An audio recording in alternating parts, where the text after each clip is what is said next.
പറഞ്ഞു കേട്ടൊരു കഥ പറയാം. അവനൊരു ദരിദ്രനായിരുന്നു, എന്നാൽ പഠിക്കാൻ മിടുക്കനും. സ്കൂളിൽ പോകാനുള്ള പണം കണ്ടെത്താനായി അവൻ ദിവസവും പത്രം വിൽക്കാൻ പോകുമായിരുന്നു.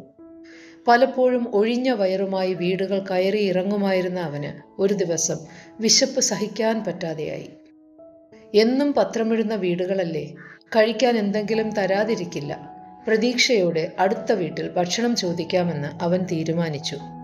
കഷ്ടകാലമെന്ന് പറയട്ടെ, ചോദിച്ച ഒരു വീട്ടിൽ നിന്നും അവന് ഭക്ഷണം കിട്ടിയില്ല. അവസാനം ഒരു വീട്ടിലെ ഒരു കൊച്ചു പെൺകുട്ടി തൻ്റെ കയ്യിലിരുന്ന ഒരു ഗ്ലാസ് പാൽ അവന് നൽകി. കുറച്ച് നാണയത്തൊട്ടുകൾ അവൻ അവൾക്ക് നൽകിയെങ്കിലും അത് വാങ്ങാൻ അവൾ വിസമ്മതിച്ചു. വർഷങ്ങൾക്ക് ശേഷം ആ പെൺകുട്ടി രോഗബാധിതയായി. പല ആശുപത്രികളിലും മാറി മാറി ചികിത്സിച്ചെങ്കിലും അവളുടെ അസുഖം ഭേദമായില്ല. ഒടുവിൽ കടുത്ത സാമ്പത്തിക ബുദ്ധിമുട്ടിലും പട്ടണത്തിലെ ഏറ്റവും മികച്ച ഡോക്ടറുടെ അടുത്തേക്ക് പോകാൻ അവളുടെ കുടുംബം തീരുമാനിച്ചു.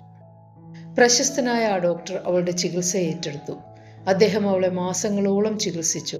പൂർണ്ണമായും സുഖപ്പെട്ടു എന്നുറപ്പ് വരുത്തിയിട്ടേ അവളെ ആശുപത്രി വിടാൻ ഡോക്ടർ സമ്മതിച്ചുള്ളൂ. പലരിൽ നിന്നും കടം മേടിച്ച പൈസയുമായി ആശുപത്രി ബിൽ അടയ്ക്കാനായി ബില്ലിലേക്ക് നോക്കി അവളുടെ കണ്ണുകൾ അത്ഭുതം കൊണ്ട് നിറഞ്ഞു. അതിൽ ഇപ്രകാരം എഴുതിയിരുന്നു: paid with a glass of milk. അതെ, അന്ന് തൻ്റെ വിശപ്പിൻ്റെ വിളി മനസ്സിലാക്കിയ ആ കൊച്ചു പെൺകുട്ടിയെ അവൻ മറന്നിരുന്നില്ല. കഠിനാധ്വാനത്തിലൂടെ ഒരു ഡോക്ടറായെങ്കിലും അവളെ ജീവിതത്തിലേക്ക് തിരികെ എത്തിക്കുക അവൻ്റെ ഉത്തരവാദിത്തമായിരുന്നു. ഓർക്കുക, നമ്മൾ ചെയ്യുന്ന നല്ല പ്രവൃത്തികൾ ഒരിക്കലും വെറുതെയാകില്ല. നിങ്ങൾ സഹായിച്ച ഒരാൾക്ക് അതിൻ്റെ മൂല്യം അറിയില്ലായിരിക്കാം. നിങ്ങൾ കാണിച്ച ക്ഷമ ആരും ശ്രദ്ധിക്കാതിരിക്കാം. എന്നാൽ ജീവിതം ഓരോ നന്മയും രേഖപ്പെടുത്തുന്നു.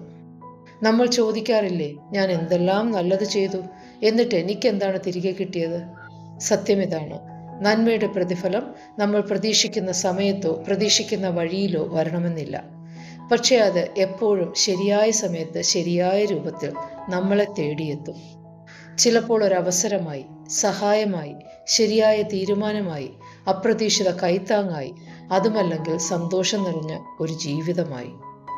നന്മ ചെയ്യുന്നത് ദുർബലതയല്ല, അത് ആത്മശക്തിയാണ്. നിങ്ങളൊരു നല്ല മനുഷ്യനായി തുടരുമ്പോൾ ജീവിതം നിങ്ങളോട് ഒരിക്കലും അന്യായം ചെയ്യില്ല.